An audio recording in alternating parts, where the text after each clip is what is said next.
I briefly introduce the session, and then we have 4 distinguished panelists.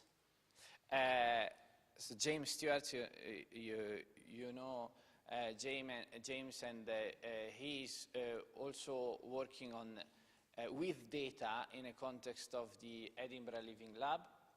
And then we have to my right Yazmin Morlet Corti, and so Yazmin is working on privacy behavior online. And then we have Rhodri, Leng, and he's working on a transgene project with Miguel Garcia Sancho and James Lowe at the back of the room. And in that project, Rhodri is the big data analyst, network analyst, and he's working on applying network analysis to understand the flow of science. And Wifak Gueddana, she is in her PhD. She worked on using social network analysis to understand the behavior of online communities. So I ask colleagues to come to participate to the panel. We are in our group in a process of redefining how we can develop training and understand the new discipline of social data science. And this is a very important endeavor for myself and our group. We've been, and I personally have been involved since the inception of the Alan Turing Institute, which is the UK Institute for Data Science. And I'm lobbying within this institute with colleagues at Edinburgh University and Warwick and other universities to voice the concerns of social scientists and to help define this fluid discipline of social data science. I also work on a project to understand the career of IT professionals in using a multiplicity of methods. So I will have a go and try and define social data science for how it happens. I practice it in this particular project, and then I will ask the same questions to the panelists and ask them to talk about data science, social data science, for how they practice it in their projects. So our take in a project, and I'm talking about a collaboration I have with colleagues in our group, with Robin Williams, and after having done more than 10 years of ethnographic research on IT professionals and having generated some conjectures on how their career developed, we joined forces with the people in the language technology group in the School of Informatics, and who developed a software to mine text from online CVs. And we are working with, in particular, with Beatrice Alex, and we asked her, could you please try and extend the functionality of your text mining method to mine data from professional networking data, from LinkedIn data. And we are also working with Gilles Viry. Gilles has worked on live course events in the past, and also including professional events, career, jobs, and the effect that family and other factors can have on professional life. And is contributing in the project by devising or helping us apply sequential analysis to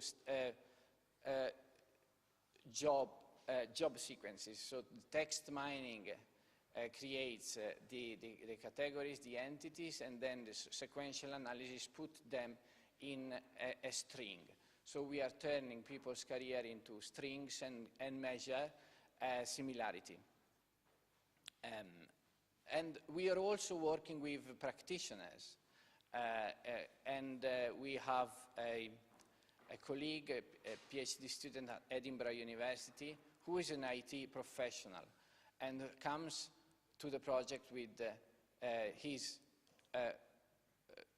as a practical theorist. So he's checking the assumption that we generate or incorporate into the computational models and in the statistical models, running a number of surveys and involving other IT professionals in it. So my own take on social data science, or the experience I had of it in the project is, so is an attempt, as an STS person, is an attempt to uncover or work with, as an intervention, work with the assumption embedded in computational methods, at the text mining in this case, and how the text mining may create some kind of artificial categories that are derived from data, and then you have to stick with them. Although as a social scientist you understand, you know that any of the category professionals, category component jobs are temporary entities. How to positively, in a way, how to productively use those assumptions and the biases incorporated in it, reflexively use those biases. And then when you work with sequential analysis, then there are assumptions incorporated in how you come up with this, how you use statistics and how you create, units that you use to calculate sequences, and how the assumption you put into, for example, assessing the difference between two career moves, and you have to assign a weighting to them.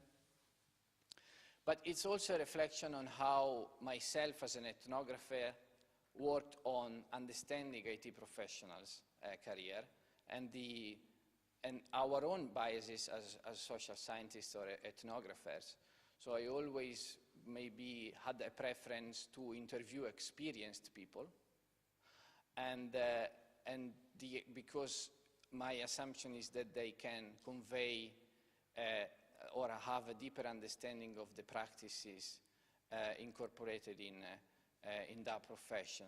But this is a sampling bias, if you want, because it doesn't recognize necessarily how the industry is developing, more is in these days. So that is my own way. So the first question I will ask to the panelists, and I will start with Rhodri, is if you can give me a definition, if you want, of social data science. I don't like the idea of defining it, so it's really about how you practice it in your own project experience. We have short round of talks, and then jump on to the next question, and hopefully open it to the floor. I know there are a lot of experts in this field, and I would like to have their view. Thank you. So how would I define social data science? Well, firstly, I don't think it's anything particularly new, and I think the term itself is slightly buzzwordy at the moment. I think the best way to understand what data science is really it is just the expansion of statistics to systematically collected data, increasingly from the online environment, which has massively increased the amount of data that we can look at. Also relational analysis, which is social network analysis, and network analysis, which is a slightly different thing than traditional statistics. And then also the integration of our theories with mathematical models. So these are either predictive models or models that try and mirror the findings that we have to find potentially fundamental structures. And then finally, data science is composed of the methods of data collection and the software that we design for analyzing that data.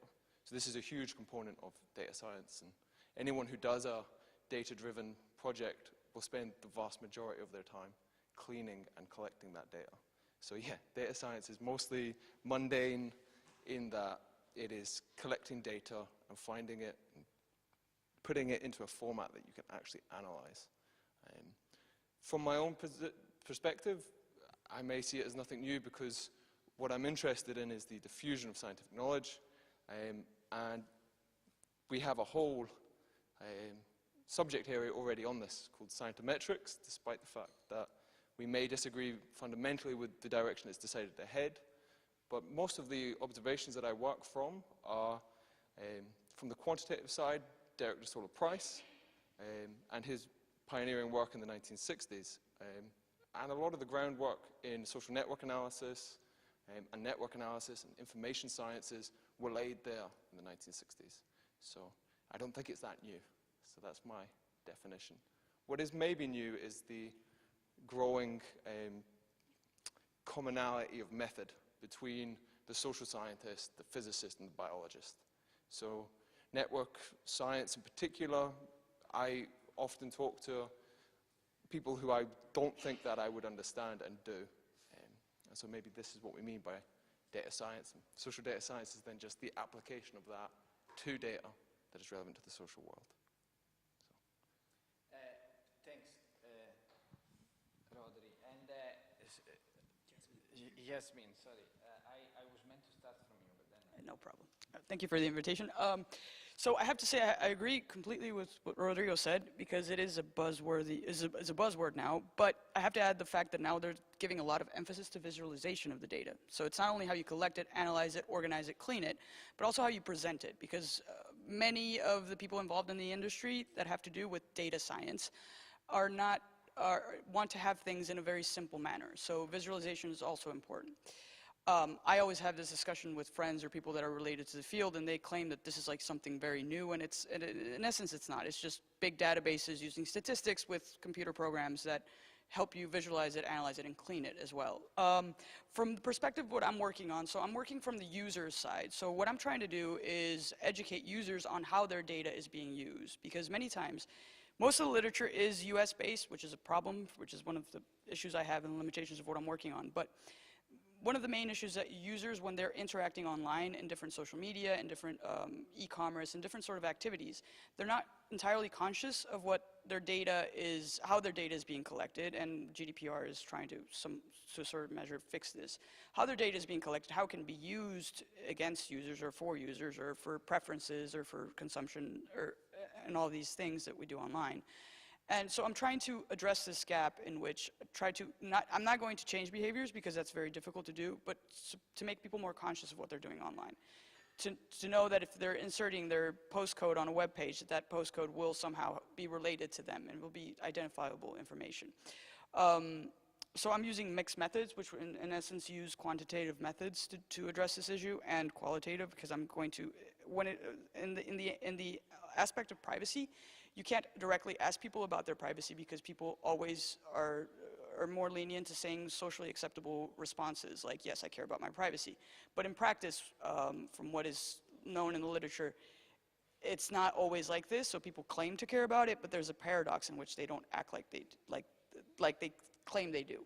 So I'm trying to address this in order to, in essence, just make people a bit more conscious about it and generate a game, not a survey, but a game simulation that will take them through different routes. And ironically enough, I will be collecting the data on them when they're taking these routes.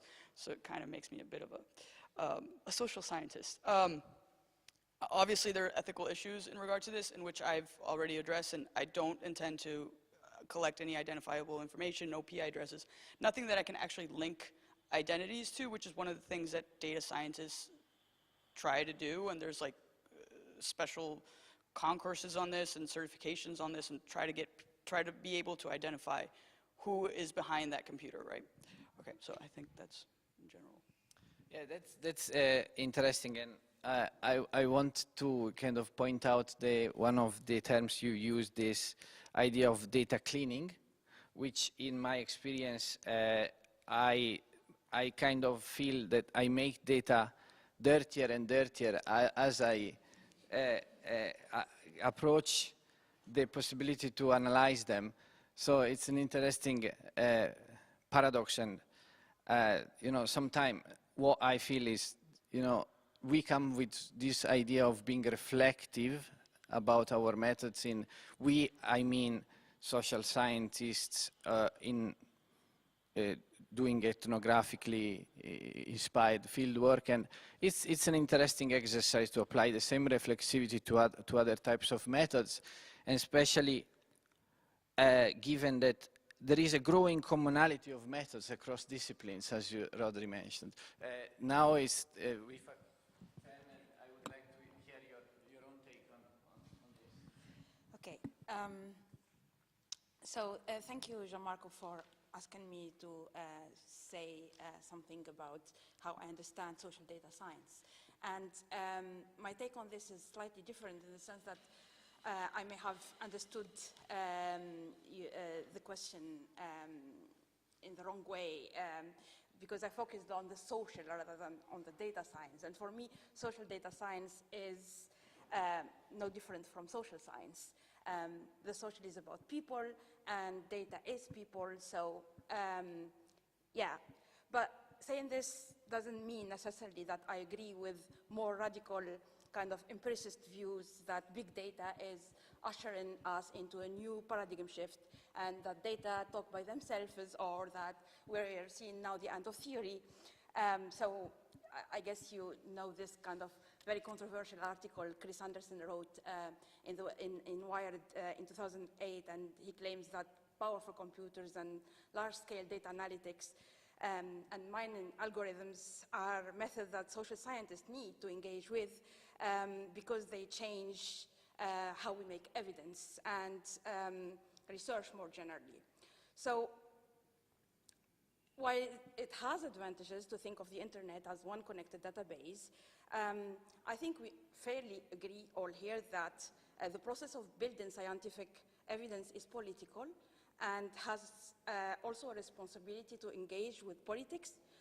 So our tools are not neutral. And in my case, so this is like the just kind of the high level point that I wanted to make. And for me, the way I see this, it comes to how I use these digital methods in my research. And one thing I can say is that I start with the research question, not with the data. And I see it as my responsibility to kind of define and build the space of inquiry by engaging with data sources, trying to understand them, what kind of data we have, and how we can build, a space of research that may be different from the actual digital space. What is this space making visible? What are the digital divides that, the people who are not using this space actually to participate and engage, and even data shadows and the statistical and theoretical biases. So to conclude, I don't want to dismiss digital methods or what they can do for us. On the contrary, I think that visualizations and keyword searches and mining tools can be used in combination to build more holistic exploratory platforms. And personally, I started thinking about how we can use these tools to display different aspects of the data. So I think we can have transactional data, relational data, qualitative, and time data. And these tools can enable us to examine the same concept from these different dimensions. Yeah, that's all. Thanks for this. You said you start with the research question. And so I have two and this is how you take a strong kind of point of difference, distinction of social data science. I have 2 points on that. I also came to these new methods after having spent 10 years of ethnographic research in the field. So I had some questions there, obvious.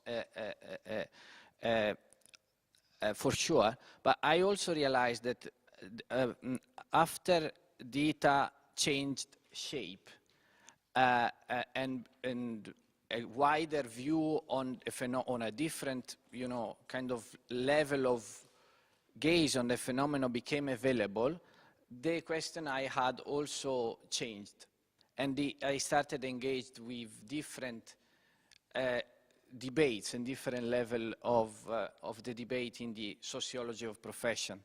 For example, that I couldn't engage by using the, when I was doing just ethnography of IT workers. With this comment, I leave the mic to James, and I would like to hear your okay. which I might. Thank you. No. So I have a number of different things, working with Wifak and Yazmin pretty closely.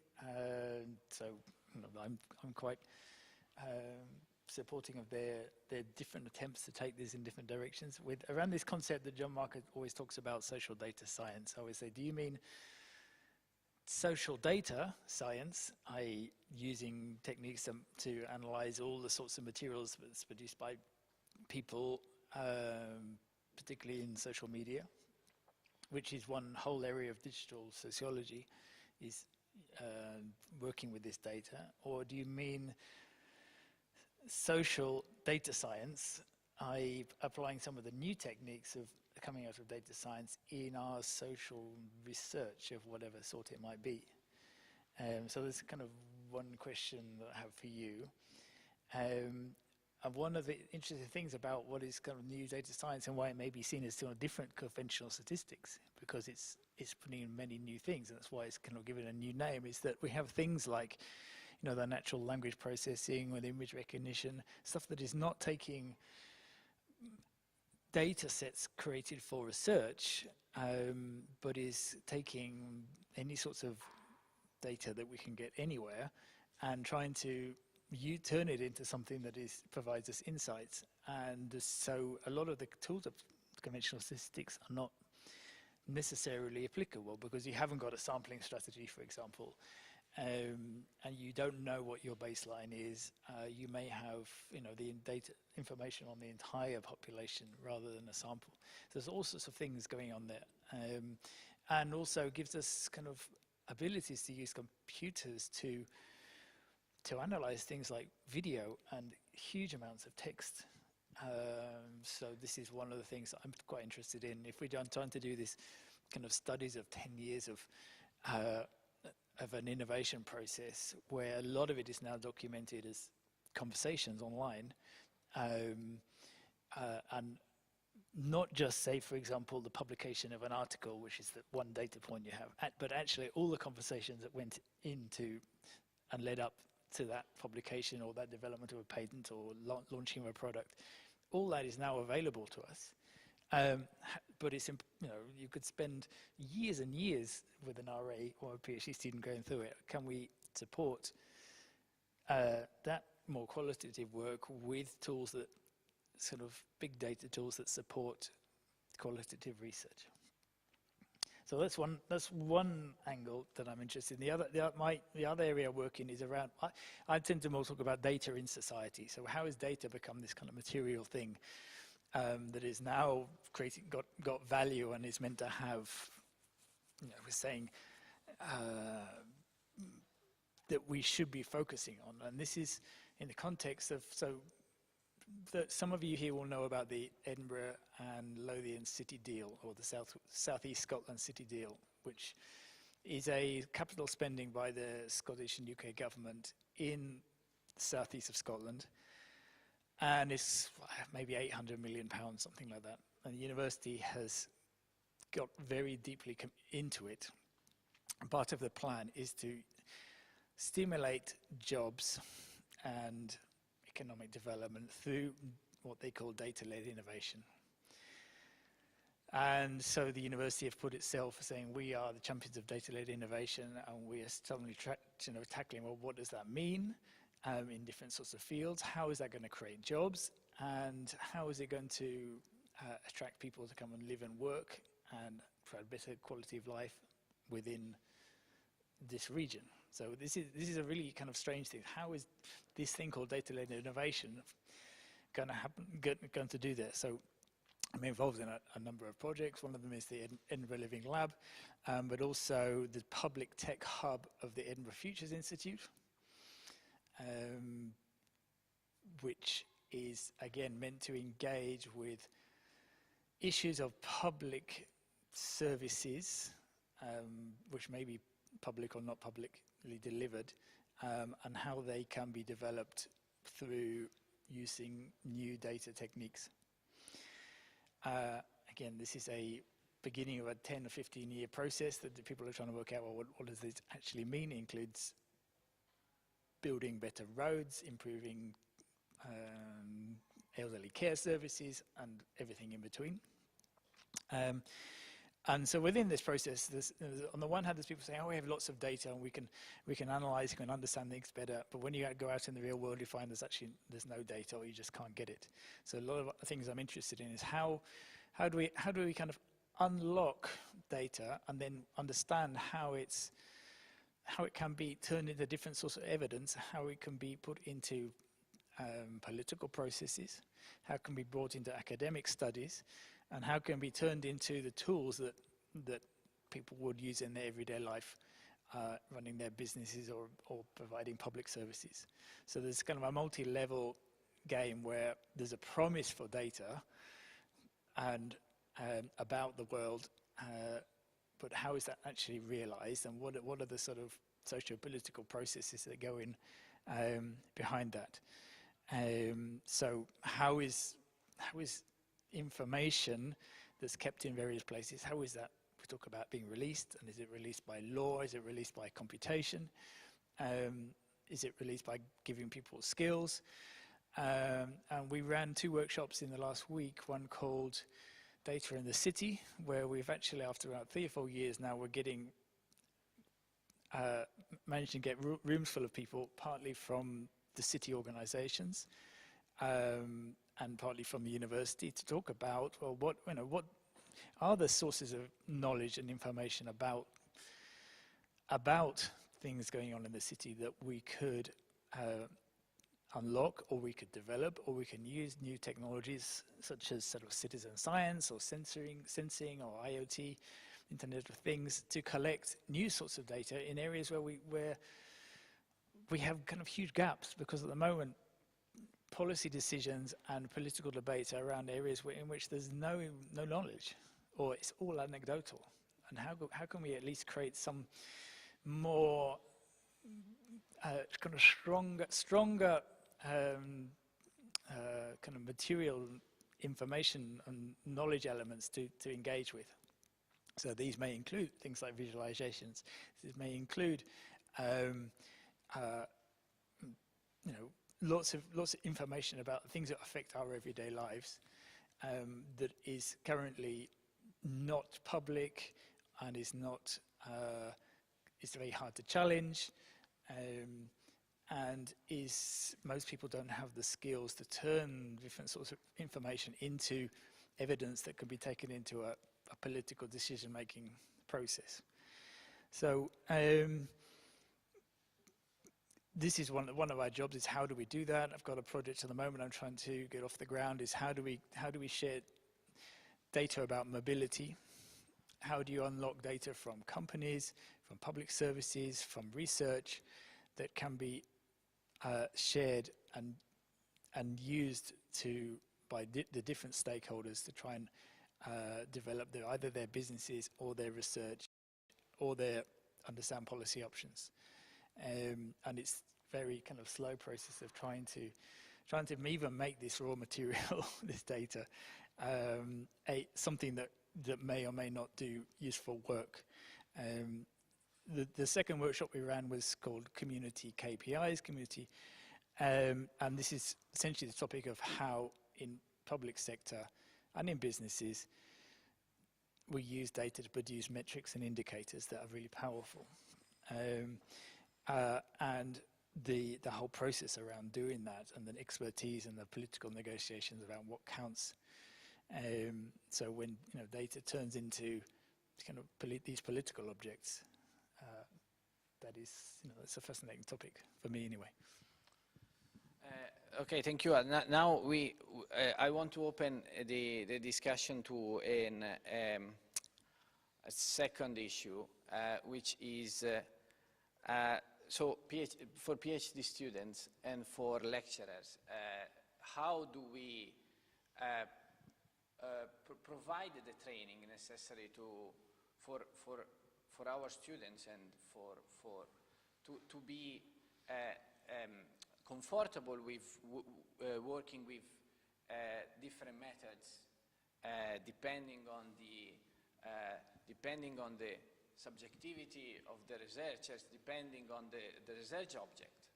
I study careers, James studies cities, and also the research object, and there are other cases here, has an agency in defining the methods. And then once the methods is defined, then there are biases in it, and the need to be reflective increases together with the amount of methods that you use.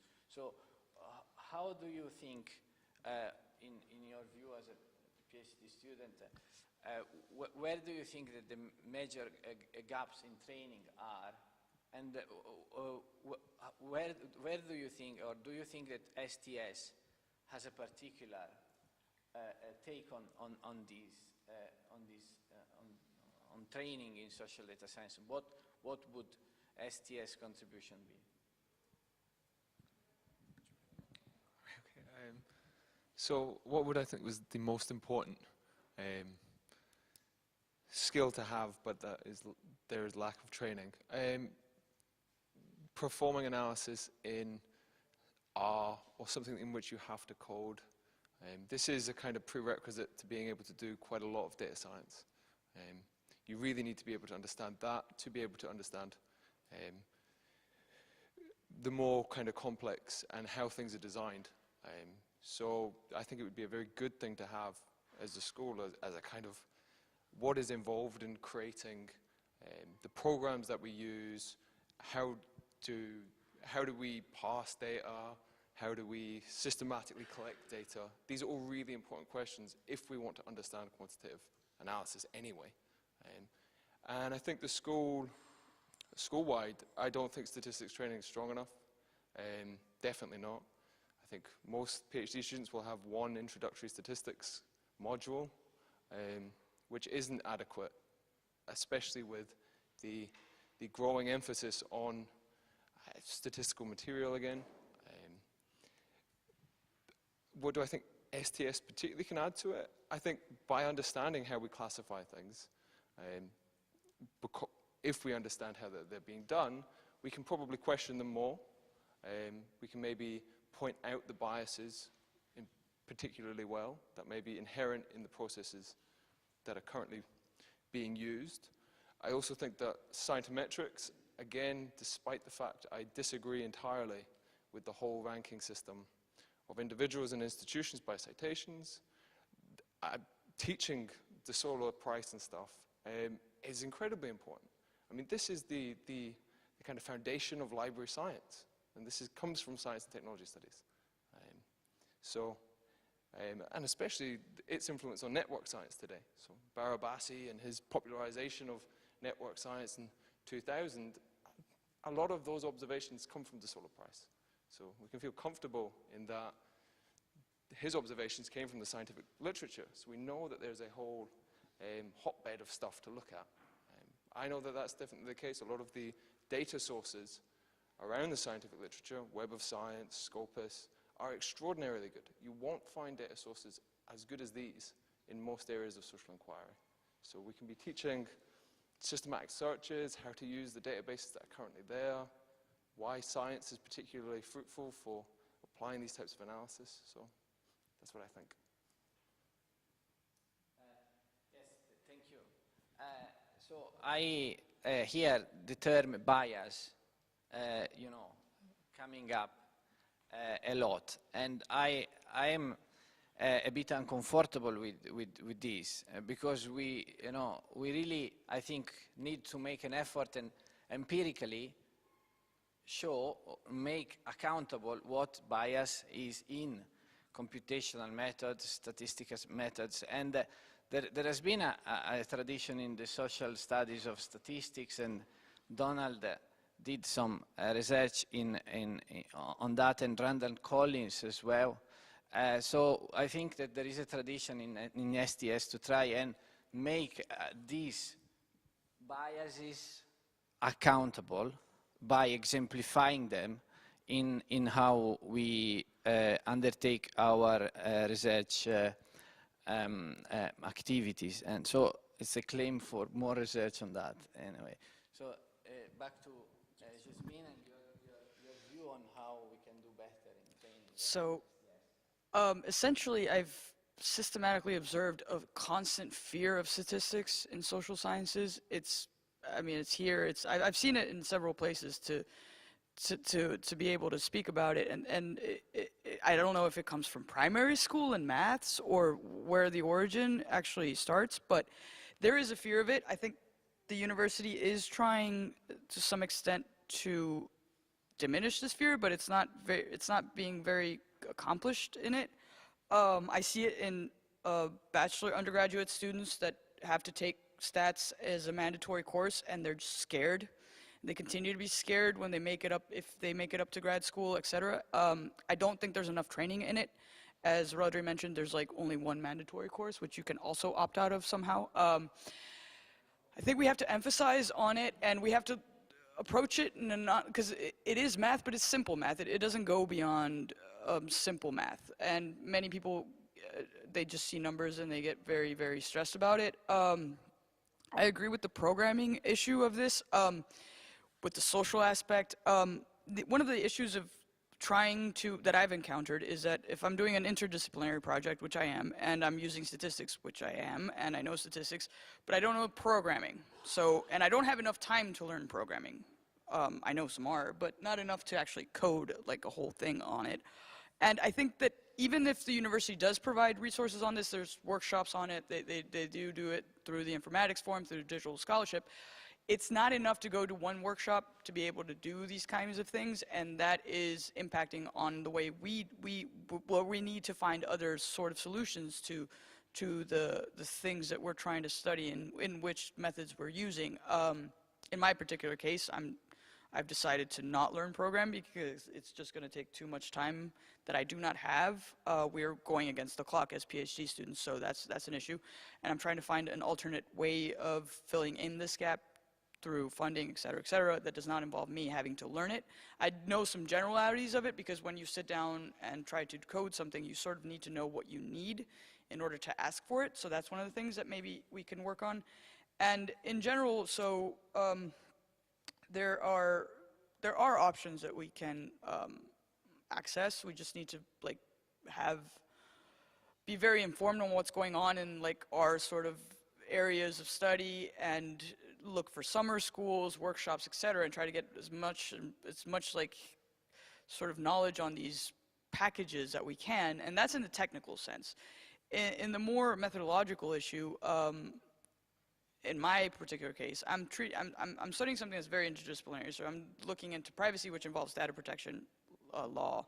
I'm looking into psychological, cross-cultural stuff, political culture stuff. So it's like this massive thing that it does not allow me to like deeply know every one of the disciplines I'm looking into, but the generalities of it, in order for me to form something that will somehow give me data on people. So that's one of the issues I wanted to address. I hope that sort of clarifies something. This is very interesting, and there is a notion in the sociology of scientific knowledge which is interactional expertise, and so it's interesting to try and understand how this can be applied to understand interdisciplinary collaboration, as well as the relation between expertise and the public. Before moving to Wifak, just one thing, as a researcher, I don't have the expectation to be able to learn text mining or statistical or inferential statistic in now. But what I found very important is to select your collaborators or work with specific people. As a social scientist, we put a lot of importance in becoming native. So you stick with your field for as long as you can, because one part of your expertise derives from engaging for a long time and becoming native to it. So when I was lucky to find computer scientists that already worked in the field of career studies, and the same was for the statistician. So I really put a lot of weight on finding people that, have had some domain experience in study that particular field, although with different methods.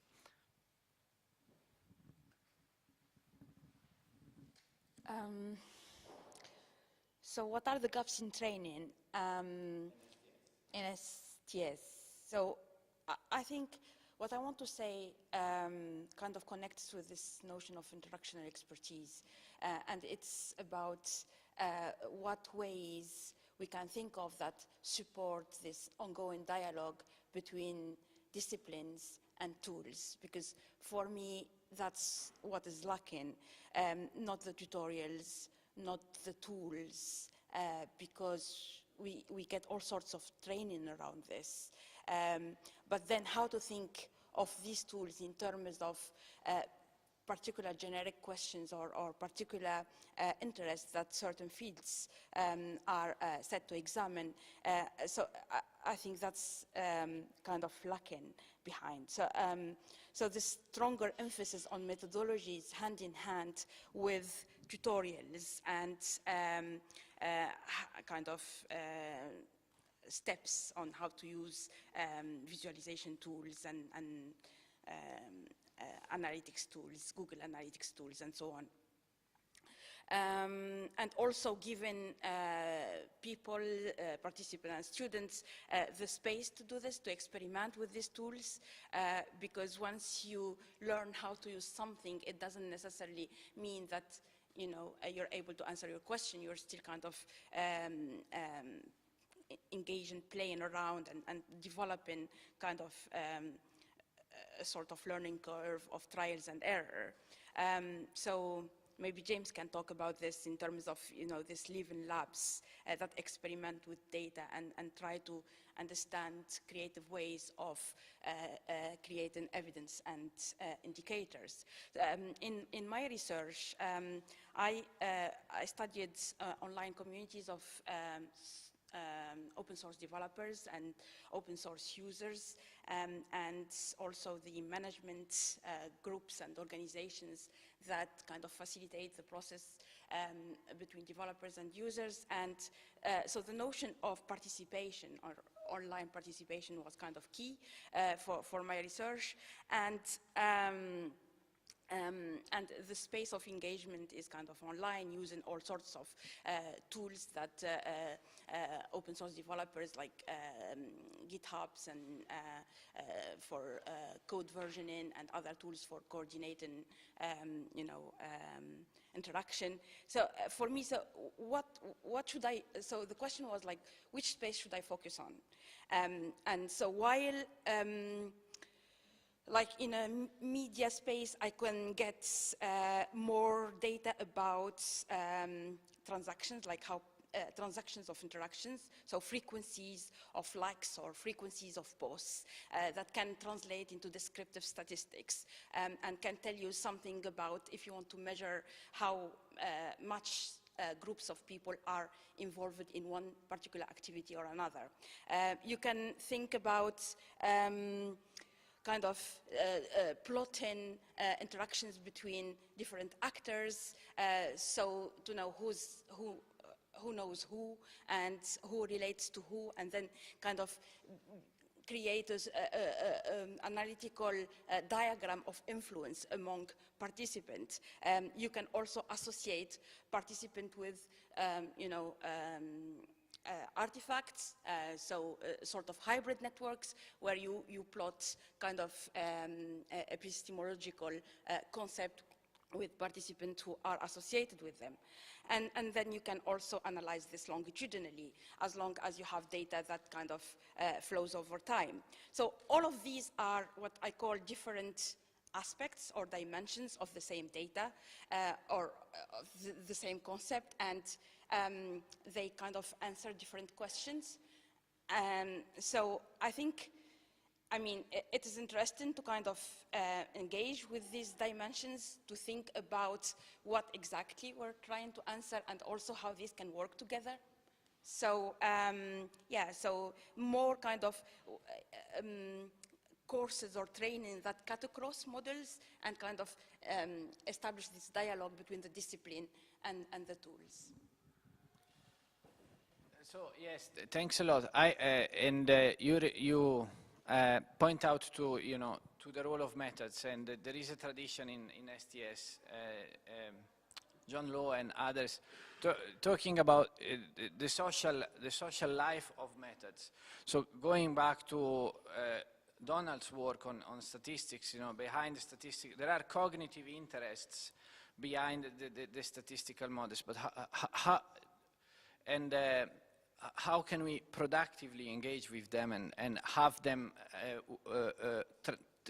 consider them ways of new angles of looking at the social world? So my particular take is to be prepared to consider methods as theories, and there is theory, as James mentioned before, when you work with data that are not created for research, commercial data sets. There are theories about the social world in these data and how it is organized, as well as the social media data. And this is, instead of just observing and commenting the deficiencies of those methods and source of data, how can this become a pluralistic view or a participative view of understanding the social world? Yeah, that's very much agree with that. My interest is kind of the data society, and maybe how new sorts of social order are shaped by the computational techniques and the mass collection and use of data. And in order to understand that, we need to have, as researchers, an ability to understand what is actually going on in so many areas of the areas that we study. What are the techniques? How is it that this kind of new machine learning techniques are changing the way that social order is being created, and how we learn to engage with it? So there's one thing is it's just part of what the word we study is we have to understand some of the kind of mechanics of it.